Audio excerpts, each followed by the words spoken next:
So as you can see now, the car is actually exercising the steering under the control of the Arduino, which is just sitting on the board in front of us. Now I've got a close-up of the actual steering mechanism itself. You can see the servo is underneath, and my Z arm, which is connected to the steering rack on the car itself. And if we have a look there, we can see we are going from stop to stop. So what's it look like from the outside?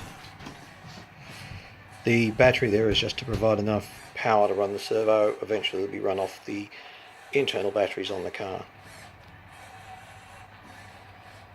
It's a bit rough at the moment because it needs to have the servo PWM set up correctly for this very heavy duty servo, but we'll get there.